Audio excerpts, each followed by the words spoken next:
Hi, I'm Bill Osmond, City Manager in Douglasville, and today on the agenda I'll be talking once again with Tracy Ivey, our City Parks and Recreation Department Director, concerning the total renovation of Hunter Park.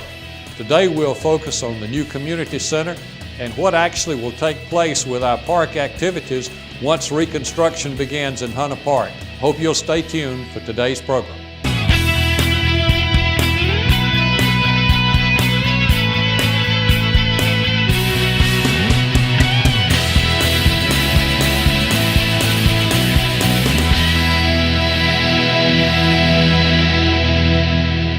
With me today for another On the Agenda program is the longtime City of Douglasville Parks and Recreation Director, Tracy Ivey.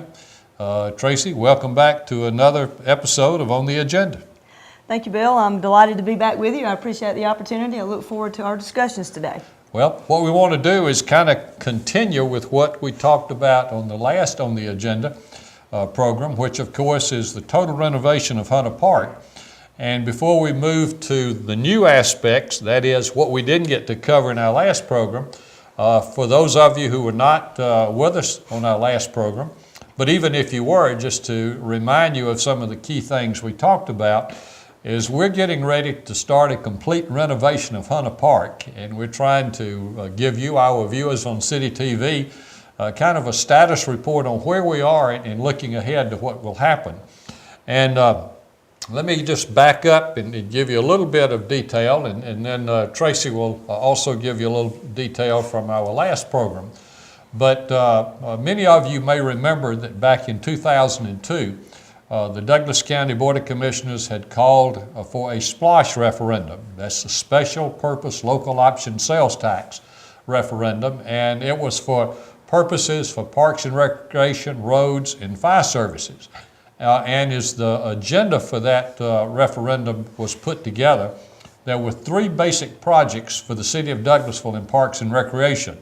And we've actually completed two of those, namely the reconstruction of Davis Park, the purchase of the West Pines Golf Course property, and our third major project was to do a renovation of Hunter Park. Now, we actually did some work on this back in 2003 and 2004. We did some improvements in the park, swimming pool, we did an upgrade on, I did some upgrades on some of the ball fields, actually put together the plans for a renovation of Hunter Park, and also had plans developed for the new community center. But when we put this out for bids, and I think the spring or the summer of 2004, the bids actually came back more than $1.4 million, more than we had plans to spend on the renovation, and that really threw us back on our heels, so to speak. And then a lot of things kind of intervened, so let me kind of fast forward for all of us to late in 2007. And at that point, you and I had begun work on, let's take a fresh look at what might be done in Hunter Park from the standpoint of the overall park renovation. We began to work with two park consultant firms, Breedlove Land Planning, that the city had used to put together a concept plan for what was to be a new city park down off of Bright Star Road. The other being Lyman Davis & Dooley, that had prepared the concept plan, the redevelopment plan that had the price much too high for us in 2004. Also, they did the plan for the community center. And we began to talk with them, and early on in the process, Mayor Mickey Thompson, Mayor Pro Tem Roy Mims, who's the chairman of our city Council Parks and Recreation Committee, got involved, and so the four of us worked closely together in moving this thing along so that we were coming up with a new plan for the total renovation of Hunter Park. And so now let me fast forward to late in calendar 2008. We took this to the full City Council. The City Council had a lot of questions, but basically thought that this made a lot of sense. It did meet the two major criteria that we had. Is we wanted the new renovation plan for Hunter Park. We wanted us to end up with our facilities organized and located so that we would have a smoother operation in Hunter Park than we've had in the past and up to the present. And we wanted to avoid the problem that we hit back in 2004, where so much of the cost was having to deal with site preparation and stormwater management issues, because we do have a lot of underground springs in Hunter Park. And so we saw that this was a way that we could take a fresh approach. City Council agreed with this, and so late last fall, of course, with Breedlove Land Planning, we did agree for them to prepare the concept plan for us.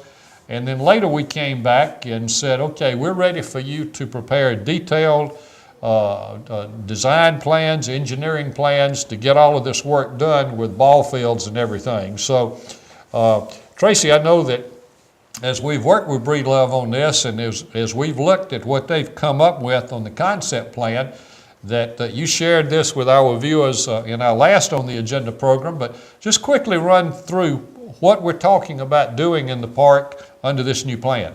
Certainly, Bill. What we have decided to do, I think the shortfall of funds in 2004 actually was a blessing for us. It gave us an opportunity to really zone in on what our greatest needs were so we could prioritize those in a better way. And I think that the plan that we've come up with has done that and will allow us to utilize the funds that are available today in a much better and efficient way. The key components that we talked about in our last show were the demolition of certain facilities to make way for new facilities, right, namely the construction of new ball fields, new parking facilities, which have always been a great need of ours, right, and better circulation through the park, in and out of the park, and also through the park. right. We're going to be adding an adaptive playing field for children that have disabilities, which I think is a great asset for this area of the county and west of Atlanta, as a matter of fact. So there are several key things that our new layout will address, and I think it'll all be better in the end after we've taken another look at it. So. Right, and we'll have more than 900 parking spaces just in the area of where the ball fields and everything are located. Now, we do have some facilities that we will not be removing, but actually will be upgrading ball fields. Tell us about those. We have currently one adult softball field. That's the field located right adjacent to the Airplane Memorial as you come into the park. That field will remain as is. Right. The field next to it, however, will be reoriented, and we'll convert that field into another adult field. Okay. So we'll have double the playing capacity, or double the field capacity. And in doing that, we will upgrade the general area around that existing field with the addition of a restroom facility, probably some landscape improvements and those types of things, as well as parking. We've got some fields on the lower end of the park that really have been great service to us, and we don't feel like there's any need to reorient those or relocate those. So those fields will see some improvements such as batting cages, additional parking as well, and also a restroom and some type of a concession facility. Right.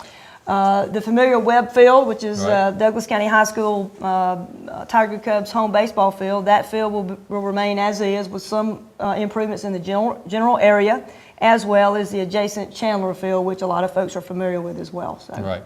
And you mentioned that there would be some demolition. Of course, the landmark Ike Owens building will be demolished, and we'll talk about that more later in the program. The swimming pool facilities will have to go because of the new ball field complex that will be, and we're showing our viewers at this time the new complex will look that will have several fields. I think there's what, 5 fields? Seven fields. Field cluster, yes, sir. In that cluster, and we'll also have some major changes in our tennis court facilities that we will touch on later. But and then, of course, the new community center, which will be located between Gurley Road and the large lake in the park, and of course. We were talking about what you've just described in our last program, and by the time we got to the community center, we ran out of time. So that gives our viewers kind of a look back to the last program. And as we move forward now, we want to start with the community center. And of course, we're excited about what we're planning to do here. But one of the things that the community center will be between Gurley Road and the lake. All the improvements that you've been talking about on the east side of the lake. So what will it mean to us to have that separation, physical separation between our community center and the ball fields? Well, as a result of us going back and looking at a new layout, we realized that the area that we have dedicated for our ball field facilities was really, we needed to expand that general area to create more open space even within those components.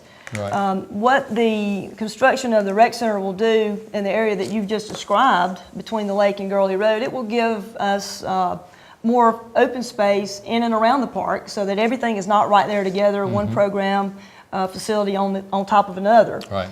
It will help us when folks come to the facility to do something inside the community center and have no interest in coming to a ball field event. That will allow us to get them in and out of the park much more easily, as well as for those that are coming for an athletic event, they won't have to get into the same traffic as those coming into the community center. So we feel like that separation will serve us better. It lended us a better layout of the facility as an overall project. So we're looking forward to that separation. But we're still pulling the community center in with some of our passive recreation, and we'll be expanding those areas as well with the addition of that community center where we've designated it to go. Okay. Well, back in 2004, when Lima Davis and Dooley had prepared the plans for the new community center, and this was part of their overall park renovation, that facility was actually to be located on the current entry road, about halfway between the Airplane Memorial and the Ike Owens building.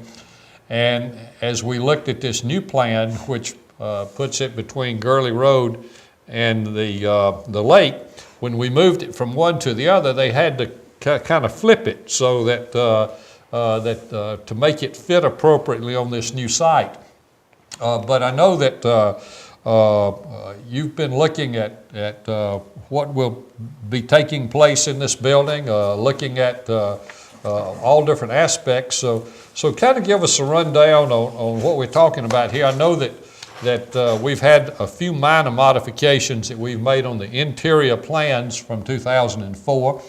And of course, Lima Davis and Dooley have had to look at what changes have been made in state or local building codes. But just tell us what's involved and the approximate size of this building and what will be the major uses. Okay. Bill, the building will be approximately 16,000 square feet. And we will have approximately 22% of that space will be for renting out for birthday parties, family reunions, some of the similar things that we use the Ike Owens building for now, but we'll have a greater amount of space for that. 62% of that facility will be used for programming. And that's one of my goals in this process, is to increase our level of programming to the community. We think that the addition of a new rec center will obviously lend itself in that direction for us, and so we're looking forward to that opportunity. We will have some dedicated classrooms. We will have a dedicated fitness facility inside, which will be more like a dance studio or something like that. It won't be with weights and workout equipment and that kind of thing. But we do hopefully hope to expand in those ventures later down the road with the addition of a gymnasium possibly as well. So. The center will also house our main offices. We'll have a north wing and a south wing in a sense, and they can work independently of each other. Okay. And that would be a little more efficient for us in the operational, as far as funding, staffing, and those types of things. So. Right. Tell us about the exterior appearance, and I know that the building, the back of it is near where our train tracks are located, and so this will, we'll have the new building, we'll have the repaired train, and so we've got some plans from that standpoint. So just give us a little rundown on that. Well, the exterior of the building really has a historical reference in the way that the city developed along the railroad. We have large overhangs on the exterior of the building. We have masonry on the interior and the exterior that resembles a lot of the old train depots that you might be aware of. We're going to have a terrace that exits the back of the building that actually will take you down to our our small gauge train track, where we'll have our loading station. Okay. And we are very excited about that opportunity, as well as we're currently improving our train and our train operations. So there will be a nice fit. Right. Well, I'm sure that our viewers are interested for the new community center, and indeed for the other part of the park renovation, to know when will all of this take place and when will it be completed. And when we come back to the second half of today's program, we'll address those issues. So hope you will stay with us on the agenda.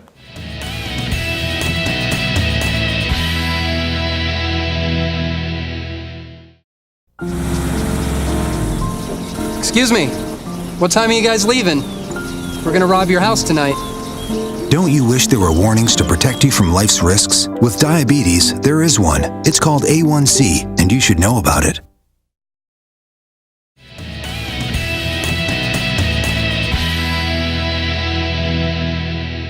Okay, Tracy, for a couple of minutes, we want to continue our look at the community center. And we've said it would be located between Gurley Road and the lake. In fact, not only will it be separated from the ball fields from an operational standpoint, but in a sense, it will be its own construction zone with the renovation, and that will be fine. Now, Breedlove Land Planning, they have completed the preliminary design drawings relative to this site, including preliminary storm water design. They've completed the 50% construction documents for the site, including the earthwork. Site layout for the community center has been completed. The pre-construction schedule calls for Breedlove to submit construction drawings to the City of Douglasville and to the Douglas County Water and Sewer Authority, WSA, by the end of March so that we can do the respective stormwater reviews. Tell us what's going to be included in these drawings. Well, you're right. At this point in the process, the city, along with the Douglas County Water and Sewer Authority, will receive 99% construction documents. These drawings will include things such as final grades, stormwater management design, layout and staking plans, erosion and control plans, tree protection, landscape plans, utility plans, and also our irrigation plans. And based on comments from the city and the WSA, we expect permit approval on the community center by the middle of May. Okay, so we'd be moving things along, and according to what we've received from Breedlove, then by around May the 22nd, we should be getting the 100% civil design with complete drawings. A couple of days later, we expect to advertise for bids for construction on this new community center. Now, I know that'll be an exciting time for you, an exciting date, but there are a couple of more dates on this project that may even be more exciting to you. Tell us about those. We do expect to advertise for bids for 30 days once we have the permit to do that. And then we plan on opening the submitted bids around June 25th. Okay. City Council will take a look at those and analyze those, and hoping that they're all favorable and within our budget, we should award a contract early in July. Hopefully the mayor and City Council will award that contract at their first meeting in July. So we're very much looking forward to those two days. Right.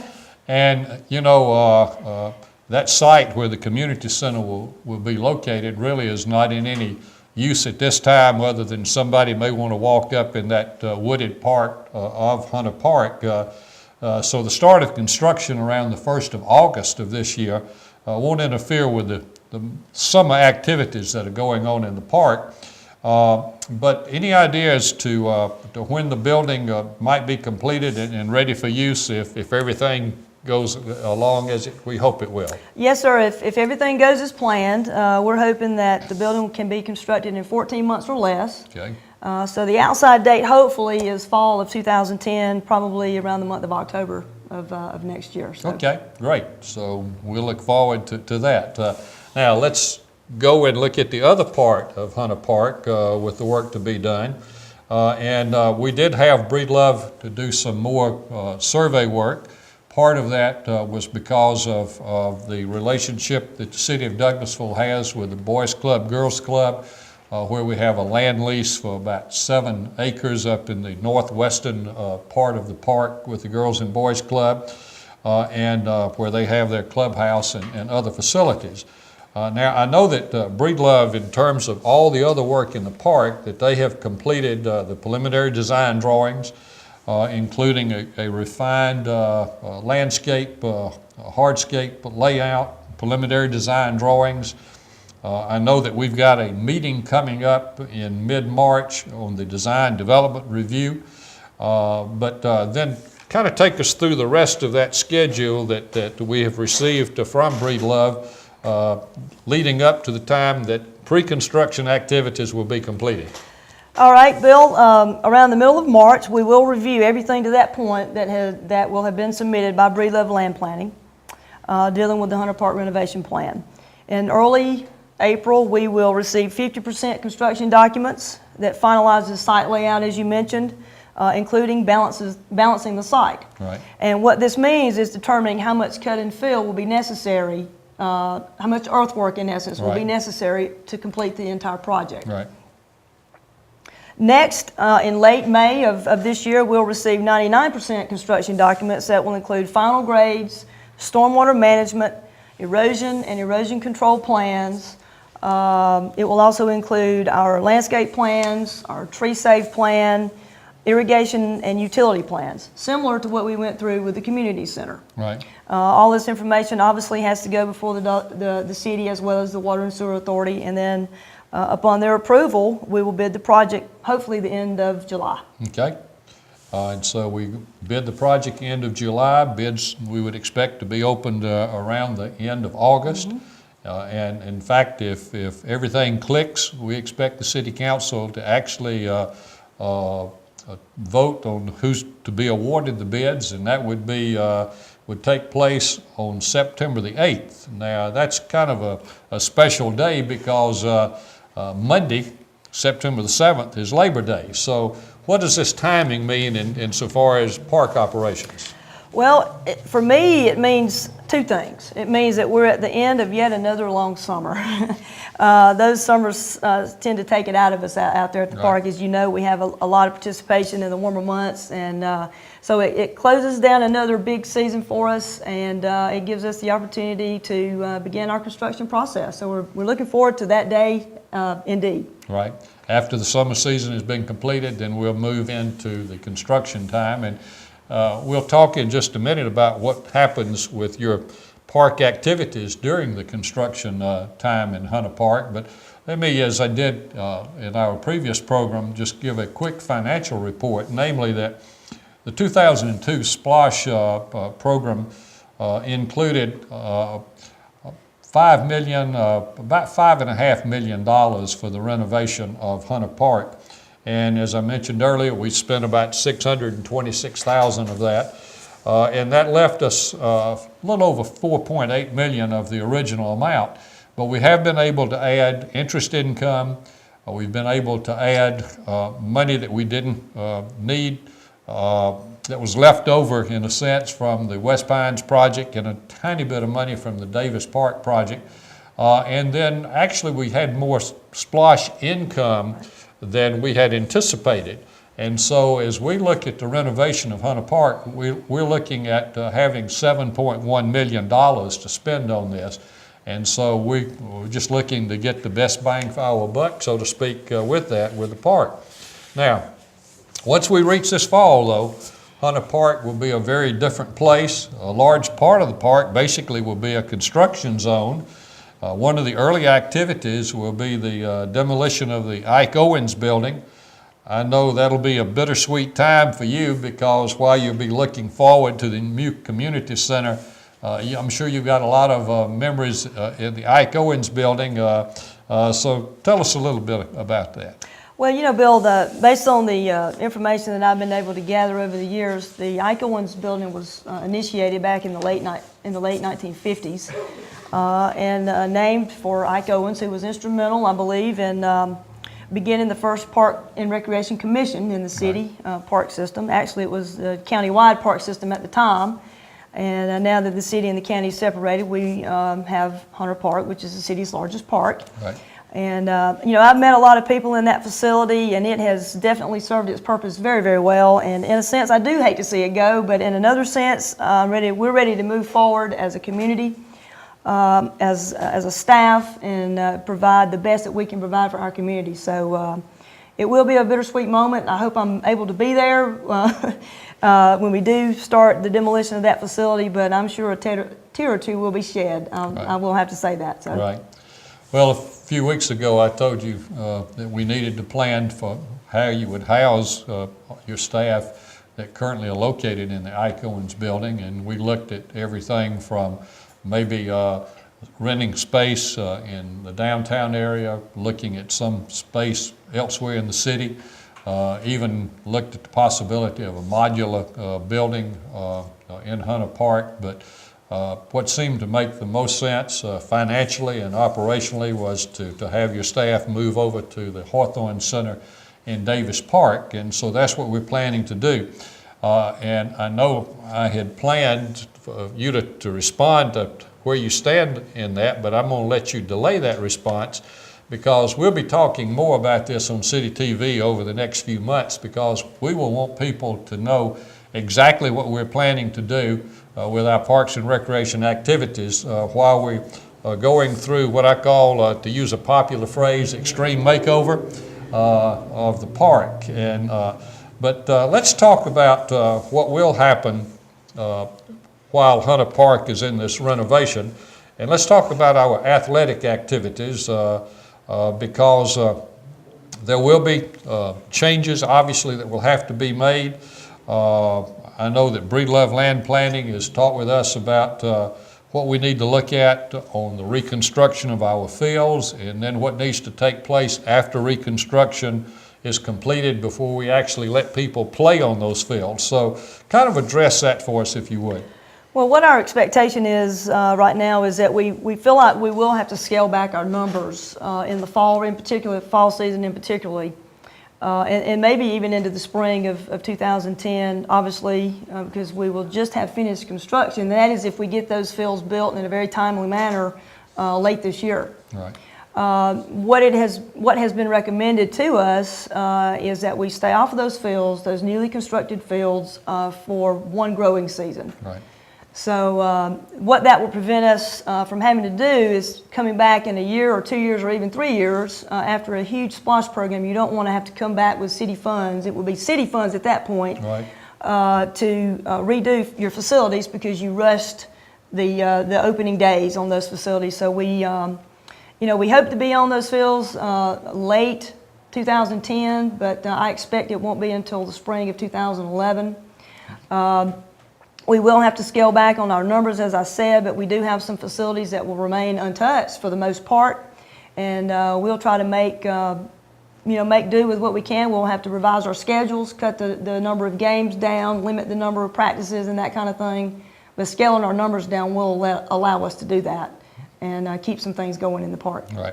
Well, of course, as long as we have waited for this date to come and knowing what damage can occur to fields if you get on them prematurely, we certainly don't want to create problems in that direction.